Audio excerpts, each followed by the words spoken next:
کے خاص اور تاجدار کائنات صلی اللہ علیہ وآلہ وسلم کے نعلین پاک کے تصدق سے ایک مرتبہ پھر ہم نماز جمعہ کی ادائیگی کے لیے اللہ رب العزت کے گھر جمع ہوئے۔ دعا ہے کہ اللہ تبارک و تعالی ہماری یہ نماز جمعہ اپنی بارگاہ میں قبول و منظور فرمائے۔ آج کی اس جمعۃ المبارک کی محفل کے لیے جس موضوع کا میں نے انتخاب کیا وہ موضوع ہے شان اولیاء اور سائنس کا تقابلی جائزہ۔ حاضرین محترم، اس موضوع کے عنوان کے لیے میں نے جس آیہ مبارکہ کا سہارا لیا وہ ہے سورہ بقرہ کی آیہ مبارکہ، جس میں اللہ رب العزت نے ارشاد فرمایا کہ فَاذْكُرُونِي أَذْكُرْكُمْ وَاشْكُرُوا لِي وَلَا تَكْفُرُونَ۔ پس تم میرا ذکر کرو اور میں تمہارا ذکر کروں گا، وَاشْكُرُوا لِي اور میرا شکر ادا کرو، وَلَا تَكْفُرُونَ اور کفر کرنے والے، انکار کرنے والے نہ ہو جاؤ۔ حاضرین محترم، یہاں اللہ رب العزت نے اپنا اور اپنے بندوں کے ذکر کرنے کے بارے میں ارشاد فرمایا کہ بندو تم میرا ذکر کرو، میں رب تمہارا ذکر کروں گا۔ جس حال میں تم میرا ذکر کرو گے میں رب اپنی شان کے مطابق تمہارا ذکر کروں گا۔ حدیث پاک میں آتا ہے تاجدار کائنات صلی اللہ علیہ وآلہ وسلم نے ارشاد فرمایا جس طرح لوہے کو زنگ لگتا ہے تو پھر ریگ مال کے ذریعے وہ زنگ اتارا جاتا ہے، اسے پھر سے صاف شفاف کیا جاتا ہے، جو بالکل پھر اجلا ہوا چمکتا ہوا صاف شفاف نظر آتا ہے۔ اسی طرح میرے اور آپ کے آقا تاجدار کائنات صلی اللہ علیہ وسلم نے بیان فرمایا بندوں کے دلوں کو بھی اسی طرح زنگ لگ جاتا ہے۔ جس طرح لوہے کو زنگ لگتا ہے نا، بندوں کے، گناہگار لوگوں کے، عام لوگوں کے دلوں کو بھی اس طرح زنگ لگ جاتا ہے، وہ بھی زنگ آلود ہو جاتے ہیں، وہ بھی میلے کچیلے ہو جاتے ہیں۔ پھر ان کو پاک صاف کرنے کے لیے اللہ رب العزت کا ذکر کام آتا ہے۔ اللہ کے ذکر سے پھر دل صاف ہوتے ہیں، دل شفاف ہوتے ہیں، دلوں کا میل کچیل دور ہو جاتا ہے، وہ دل پھر سے اجلے صاف شفاف اور چمکتے ہوئے نظر آتے ہیں۔ اسی طرح پھر ذکر کرنے والے دو طبقے ہوتے ہیں، ایک نیک لوگوں کا طبقہ ہوتا ہے، پاک لوگوں کا، صالح بندوں کا طبقہ ہوتا ہے۔ دوسرا پھر میرے جیسے گناہگار بندے، سیاہکار، خطاکار بندے، وہ بھی اللہ کا ذکر کرتے ہیں، وہ اپنی شان کے مطابق اولیاء اللہ، نیک اور صالح بندے، گناہگار پھر اپنی شان کے مطابق ذکر کرتے ہیں، مگر ذکر قبول ان کا ہوتا ہے جو اللہ والے ہوتے ہیں، جن کا تعلق، جن کی نسبت، جن کا رشتہ اللہ کے ساتھ جڑ جاتا ہے۔ جو اللہ کے بندے ہوتے ہیں، نیک ہوتے ہیں، صالح ہوتے ہیں، ان کے ذکر کی قبولیت میں کوئی شک نہیں۔ میں یہاں ایک واقعہ کوٹ کرنا چاہتا ہوں، حضرت بابا فرید الدین گنج شکر رحمۃ اللہ علیہ، ایک مدرسہ تھا، مدرسے کے طالب علم دور دراز سے میٹھا پانی مدرسے کے لیے مٹی کے گھڑے اٹھا کے بھرنے جاتے تھے۔ ریت کے ٹیلے پہ، راستے پہ حضرت بابا فرید الدین گنج شکر بیٹھے ہوتے، انہوں نے ایک نہیں، دو نہیں، تین نہیں، کئی مرتبہ روزانہ ڈیلی صبح صبح بچوں کو گھڑے اٹھا کے دور دراز سے پانی لے کر آتے ہوئے دیکھا۔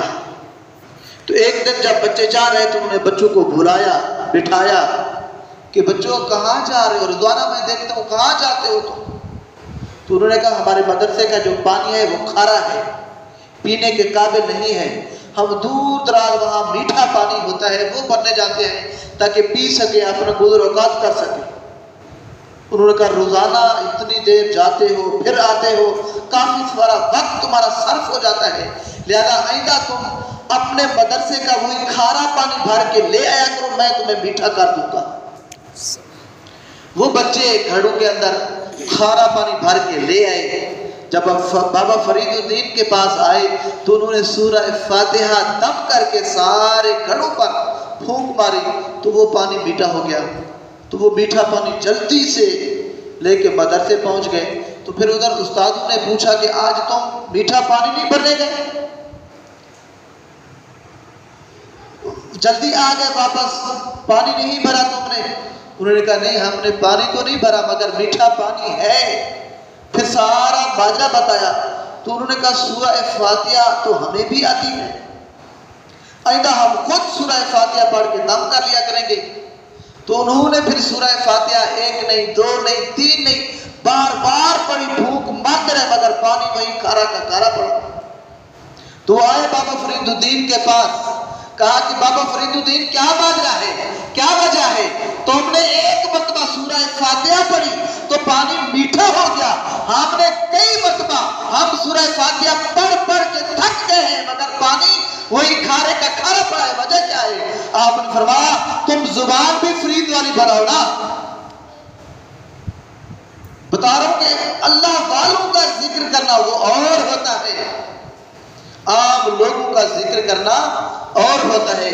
اسی لیے اللہ نے فرمایا جس طرح بندہ میرا ذکر کرتا ہے میں اس کا ذکر کرتا رہتا ہوں، بندہ اگر مولا مولا پکارتا رہتا ہے میں فرید فرید پکارتا رہتا ہوں، بندہ اللہ اللہ کرتا رہتا ہے میں خواجہ شاہ سلیمان سلیمان کرتا رہتا ہوں، بندہ اگر تنہائی میں میرا ذکر کرتا ہے تو میں تنہائی میں اس کا ذکر کرتا ہوں، بندہ اگر بھری مجلس میں میرا ذکر کرتا ہے، دنیا داروں کے ساتھ مل کر لوگوں کے ساتھ مل کر میرا ذکر کرتا ہے تو میں اللہ اپنی شان کے مطابق آسمان کے اوپر نوری ملائکہ کی مجلس میں ان بندوں کا ذکر کرتا رہتا ہوں۔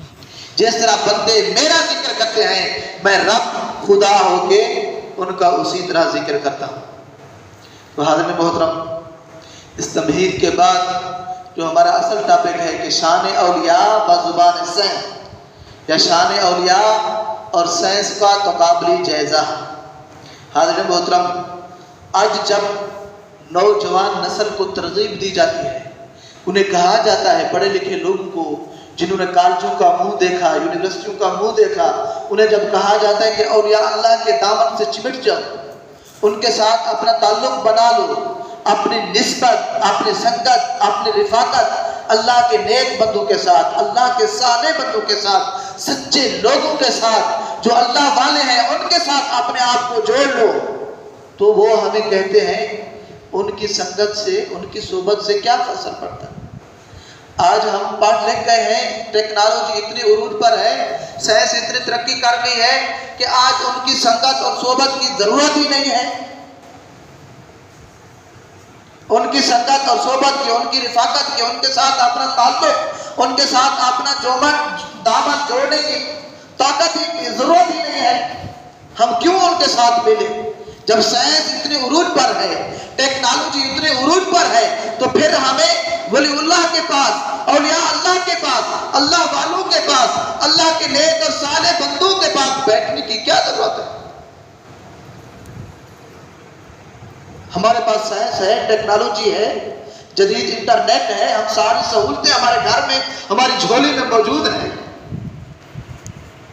ہم وہ سارا کچھ کر سکتے ہیں جو اللہ کے ولی بھی کر سکتے تھے۔ تو حضرت محترم بتانا چاہتا ہوں، سائنس جتنی بھی ترقی کر جائے، مگر جو اللہ نے اپنے نیک بندوں کو، اللہ نے اپنے صالح بندوں کو، اللہ نے اولیاء اللہ کو جو طاقت اور قدرت اور تصرف دیا، وہ سائنس اس کے قدموں کے خاک کے برابر بھی نہیں۔ اچھا دیکھیں، آپ اپنے ارد گرد کے ماحول کو دیکھیں، سائنس نے کتنی ترقی کی۔ سائنس نے ترقی کی، انہوں نے بجلی بنا ڈالی ہمارے لیے۔ اب بجلی آپ کہیں دور دیکھیں، ہمارا گریڈ کتنا دور ہے، وہ ایک بٹن دباتے ہیں تو فوراً پلک جھپکنے سے بھی پہلے بجلی غائب ہو جاتی ہے. پھر وہ بٹن دباتے ہیں تو پلک جھپکنے سے پہلے اتنی تیز رفتار کے ساتھ بجلی ہمارے پاس موجود ہو جاتی ہے، آ جاتی ہے. تو سائنس نے اتنی ترقی کی، مگر جب ہم قرآن پاک کا مطالعہ کرتے ہیں، قرآن پاک کو پڑھتے ہیں، تو قرآن پاک میں اللہ رب العزت نے ہمیں یہ بتایا ہے کہ میں نے یہ طاقت، میں نے یہ قدرت، میں نے یہ شان اپنے ولیوں کو بھی دے رکھی ہے. حضرت آصف بن برقیہ حضرت سلیمان علیہ السلام کے وقت کا ولی تھا، اللہ والا تھا، اللہ کرنے والا تھا، اہل علم بندہ تھا. اللہ کے ساتھ اس کا تعلق، اس کی نسبت مضبوط تھی. تو جب حضرت سلیمان علیہ السلام نے اپنی مجلس میں سے بیٹھے ہوئے کو کہا کہ کون ہے جو ملکہ بلقیس کا تخت اس کے پہنچنے سے میری بارگاہ میں پہلے لے آئے، تو پہلے تو جن کھڑا ہوا. اس نے کہا اب یہ مجلس برخاست نہیں ہوگی، ختم نہیں ہوگی، میں پہلے لے آؤں گا. آپ نے فرمایا نہیں، مجھے اس سے بھی پہلے چاہیے. تو پھر حضرت آصف بن برقیہ ایک اللہ والے تھے، ایک بزرگ تھے، اللہ کے نیک اور صالح بندے تھے. وہ کھڑے ہو گئے کہ آقا اے اللہ کے نبی، میں ابھی پلک جھپکنے سے بھی پہلے پلک جھپکنا کیا ہوتا ہے ذرا اس کی تعریف آتی ہے، سنیں. پلک جھپکنے کا مطلب یہ نہیں کہ آپ آنکھ بند کریں ہر شے آپ سے اوجھل ہو جائے، وہ پلک جھپکنا نہیں ہے. پلک جھپکنے سے مراد اتنی تیزی ہے کہ کوئی شے آپ سے اوجھل نہ ہو، وہ ابھی سامنے کے سامنے، یعنی اتنی جلدی پلک جھپکتی ہے. تو انہوں نے کہا میں پلک جھپکنے سے بھی پہلے ملکہ بلقیس کا تخت آپ کی بارگاہ میں حاضر کر. تو انہوں نے پھر ایسا کیا. تو دیکھیں جتنے سائنس نے ترقی کی، میں سمجھتا ہوں سائنس دانوں نے اتنی ترقی کی، اتنی ٹیکنالوجی، اتنا جدید سسٹم آج اس دنیا میں لے آئے، تو وہ اس قرآن پاک کو پڑھ کے، اس قرآن پاک پر عمل کر کے اتنی انہوں نے ترقی کی. یہ نہیں ہے کہ ہم سائنس کے محتاج ہوں، بلکہ سائنس اس قرآن پاک کی محتاج ہے. انہوں نے اسی وجہ سے ترقی کی. پھر سائنس نے ترقی کی تو سائنس نے کیمرہ ایجاد کر لیا. اب کیمرہ وہ بندے کو سارے کا سارا بندہ دور بیٹھے کیمرے کے ساتھ آپ دیکھ سکتے ہیں. پھر سائنس نے ترقی کی تو ایکس رے ایجاد کر لیا. ایکس رے کے اندر پھر بندے کا سارا جسم آپ اندر سے دیکھ سکتے ہیں. پھر سائنس نے ترقی کی تو سی ٹی سکین بنائے، تو پھر اپنے جسم کے اندر جتنا بھی چھوٹے سے چھوٹے ذرات، وائرس، جراثیم، رگ و ریشہ، سارا کچھ سی ٹی سکین کے ذریعے نظر آتا ہے. سائنس نے اتنی ترقی کی. تو آئیے قرآن اور حدیث کا مطالعہ کرتے ہیں، کیا اللہ نے سائنس والی یہ قوت، یہ طاقت اپنے ولیوں کو بھی دے رکھی تھی؟ تو جواب ملتا ہے ہاں، اللہ نے یہ قدرت بھی، یہ طاقت بھی، یہ شان بھی اپنے ولیوں کو دے رکھی تھی، اپنے ولیوں کو دے رکھی تھی. حضرت سلطان بہو رحمۃ اللہ علیہ کے بارے میں وہ ایک واقعہ آتا ہے. آپ رات کے اندھیرے میں کئی کھیتوں پہ اللہ کی عبادت کر رہے تھے، اللہ کو منا رہے تھے، اللہ کی بارگاہ میں گڑ گڑا کر دعا کر رہے تھے. ادھر رات کے اندھیرے میں کہیں سے بارات آ گئی جو راستہ بھولے ہوئے تھے. احمد پر سیال جانا تھا مگر راستہ بھول گئے.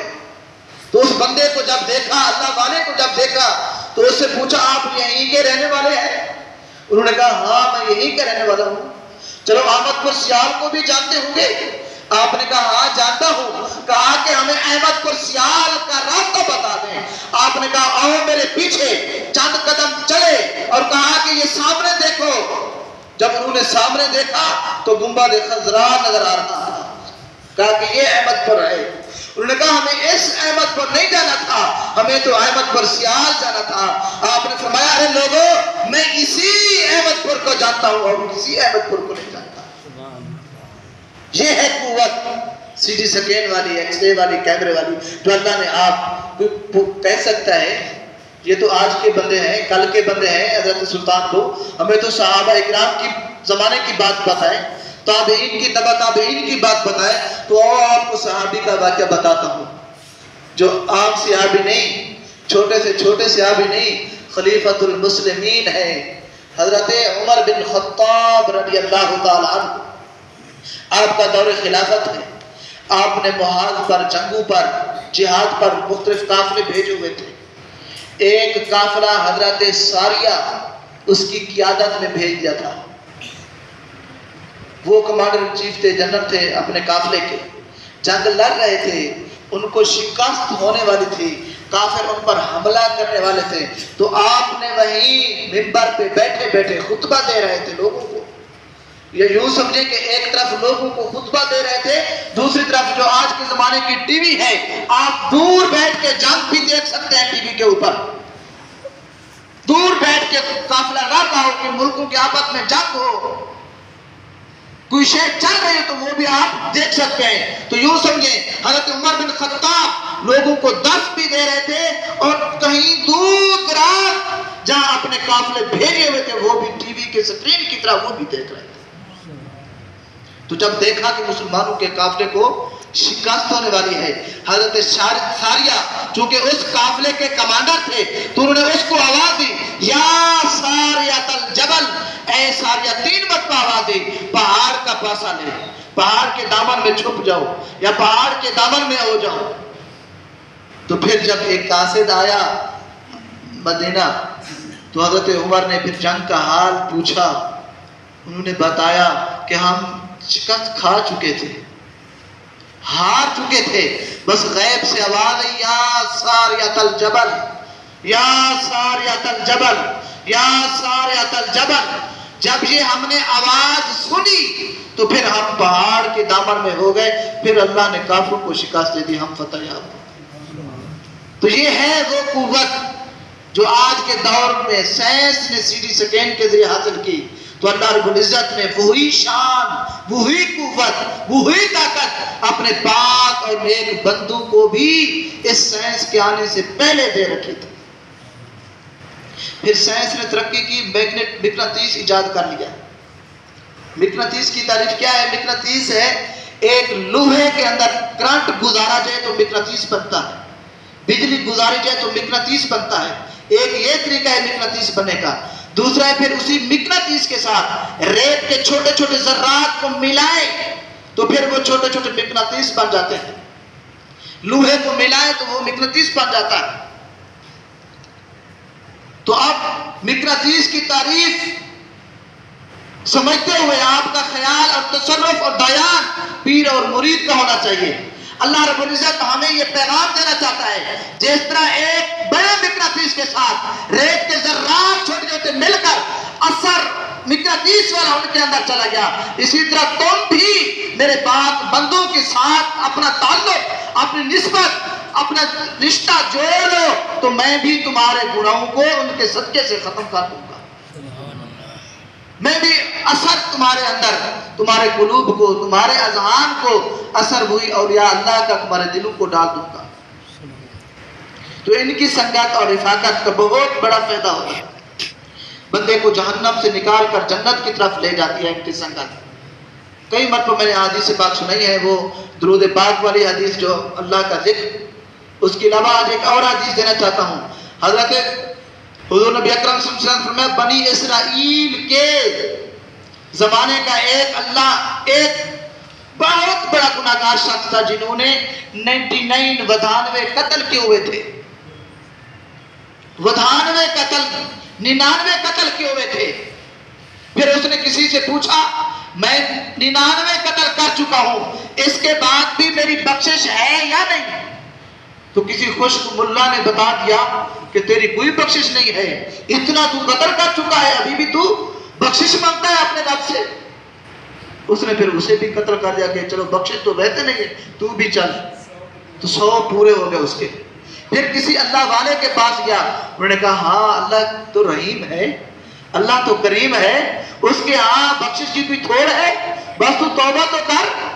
اس نے کہا کیا طریقہ ہے توبہ کا، کیسے میں توبہ کروں؟ کہا کہ فلاں بستی میں، فلاں علاقے میں، فلاں گاؤں میں، فلاں محلے میں اللہ والے رہتے ہیں ان کی بارگاہ میں جا، ان کی سنگت میں جا، ان کی صحبت میں جا، وہاں اپنے رب سے معافی مانگ تو اللہ تجھے بخش دے گا۔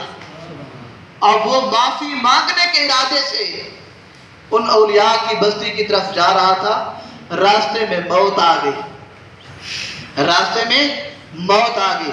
ابھی اس نے زیادہ فاصلہ نہیں طے کیا تھا، کم فاصلہ طے کیا تھا۔ پھر فرشتے آ گئے، جہنم والے بھی اور جنت والے بھی، وہ آپس میں لڑنے لگے۔ جہنم والے کہتے تھے یہ ہمارا ہے، 100 قتل اس نے کیا۔ جنت والے کہتے تھے نہیں یہ ہمارا ہے، یہ توبہ کی غرض سے اللہ والوں کی بستی میں جا رہا تھا۔ پھر اللہ نے کہا اسے میں بخش دیتا ہوں، یہ میرے ولیوں کی سنگت میں آ رہا تھا۔ تو پھر اس کو جنت والے فرشتے لے گئے۔ تو حاضرین محترم، بندہ جتنے سے جتنا بھی بڑا گناہگار ہو، اگر اللہ والوں کے ساتھ، اللہ کے نیک بندوں کے ساتھ، اللہ کے پیغمبروں کے ساتھ جڑ جائے، اپنا تعلق، اپنی نسبت مضبوط کر لے، تو اللہ ان اپنے بندوں، نیک اور صالح بندوں کے وسیلے سے، ان کے واسطے سے گناہگار بندے کو معاف کر دیتا ہے۔ یہی نہیں، یہ میرا عقیدہ نہیں، یہ کسی پیر کا، کسی ملا کی بتلائی ہوئی بات نہیں، خود خدا قرآن میں کہتا ہے یا ایھا الذین آمنوا اتقوا اللہ وکونوا مع الصادقین، اے ایمان والو اللہ سے ڈرو اور سچے لوگوں کی سنگت میں آ جاؤ۔ خود خدا کہتا ہے وَاصْبِرْ نَفْسَكَ مَعَ الَّذِينَ يَدْعُونَ رَبَّهُمْ بِالْغَدَاةِ وَالْعَشِيِّ، اے میرے بندے تو اپنے آپ کو ان لوگوں کی سنگت میں لے آ جو صبح شام میرا نام جپتے رہتے ہیں، میرا ذکر کرتے رہتے ہیں۔ یریدون وجہہ، وہ کیوں میرا نام جپتے ہیں، کیوں میرا ذکر کرتے ہیں؟ ان کی کوئی اور خواہش نہیں ہوتی، وہ دنیا کے طالب نہیں ہوتے، وہ جنت نہیں چاہتے۔ یریدون وجہہ، وہ میرا نام، میرا ذکر فقط اس لیے کرتے ہیں میرا مکھڑا ان کو نظر آ جائے، میرا چہرہ ان کو نظر آ جائے، میری رضا کی خاطر، مجھے پانے کی خاطر وہ میرا نام جپتے رہتے ہیں۔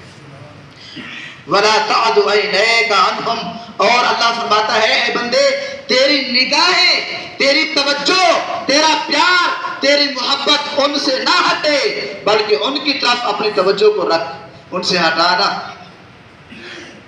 آگے اللہ نے فرمایا ترید زینت الحیات الدنیا، کیا تو ان فقیروں کو، ان اللہ والوں کو، ان اللہ کے پاک صالح اور نیک بندوں کو چھوڑ کر دنیا کی زندگی کی آرائش چاہتا ہے؟ آگے فرمایا وَلَا تُطِعْ مَنْ أَغْفَلْنَا قَبْلَهُ عَنْ ذِكْرِنَا وَاتَّبَعَ هَوَاهُ وَكَانَ أَمْرُهُ فُرُطًا۔ اللہ فرماتا ہے اے بندے اس شخص کی اطاعت نہ کر جس کے دل کو میں نے اپنی یاد سے ہی غافل کر دیا، اور بس وہ اپنے نفس کی پیروی کرتا ہے، اپنے ہوائے نفس کی پیروی کرتا ہے، اور اس کا حال حد سے بھی گزر گیا ہے، وہ حد بھی کراس کر چکا ہے۔ اس کی سنگت، اس کی پیروی اور اس کی تابعداری اور اطاعت میں نہ آ، بلکہ اگر تو کسی کی اطاعت میں آنا بھی چاہتا ہے، کسی کی پیروی کرنا بھی چاہتا ہے، تو پھر اللہ فرماتا ہے میرے پاک بندوں کی اطاعت کرو، ان کی پیروی کرو، ان کی سنگت اور رفاقت میں آ جاؤ، ان کی سنگت۔ بلکہ ایک اور مقام پر سورہ نساء کے اندر اللہ رب العزت نے ارشاد فرمایا فَاسْتَغْفَرَ لَهُمْ رَسُولُ لَوَجَدُوا اللَّهَ تَوَّابًا رَحِيمًا، کہ اللہ فرماتا ہے اے بندے اگر تو گناہگار ہے، اپنے گناہوں کی معافی مانگنا چاہتا ہے، تو پھر سیدھا مدینے چلا آ، میرے یار کے در کے اوپر، میرے یار کے روزے کے اوپر، وہاں میں رب سے اپنے گناہوں کی معافی مانگ، اور تیرے لیے میرا محبوب محمد مصطفیٰ وہ بھی معافی مانگے گا۔ جب تو اپنے گناہوں کی وہاں کے معافی مانگے گا تو لَوَجَدُوا اللَّهَ تَوَّابًا رَحِيمًا، تو پھر میں اللہ کو تو توبہ قبول فرمانے والا اور رحمت فرمانے والا ضرور پائے گا۔ پھر میں اللہ تیری توبہ بھی قبول کروں گا اور تجھ پر رحمت بھی کروں گا۔ تو محترم یہ ہے اللہ کے پاک بندوں کی رفاقت، سنگت اور صحبت کا صلہ اور نتیجہ۔ اللہ رب العزت ان کی سنگت اور صحبت کو ضائع نہیں کرتا، بلکہ صحبت صالح ترا صالح کنت، صحبت تالے ترا تالے کنت۔ نیک لوگوں کی اگر سنگت، اچھے لوگوں کی اگر سنگت، اللہ والوں کی اگر سنگت اختیار کرو گے تو وہ تمہیں اللہ والا بنا دے گی، وہ تمہیں صالح بنا دے گی، وہ تمہیں نیک بنا دے گی، وہ تمہیں نماز کا عادی بنا دے گی، وہ تجھے قرآن پاک کی تلاوت کرنے کا عادی بنا دے گی، وہ تجھے روزہ رکھنے کا عادی بنا دے گی، وہ تجھے خیرات کرنے کا عادی بنا دے گی، وہ تجھے نیک اور اچھے کام کرنے کا عادی بنا گی۔ اگر تم برے لوگوں کی سنگت اور صحبت اختیار کرو گے تو وہ ان بروں کی سنگت اور صحبت بھی تمہیں برا بنا دے گی، ذلیل و رسوا بنا دے گی۔ دعا ہے کہ اللہ تبارک و تعالی ہم سب کو اپنے پاک بندوں کی سنگت اور صحبت رفاقت نصیب فرمائے۔ وما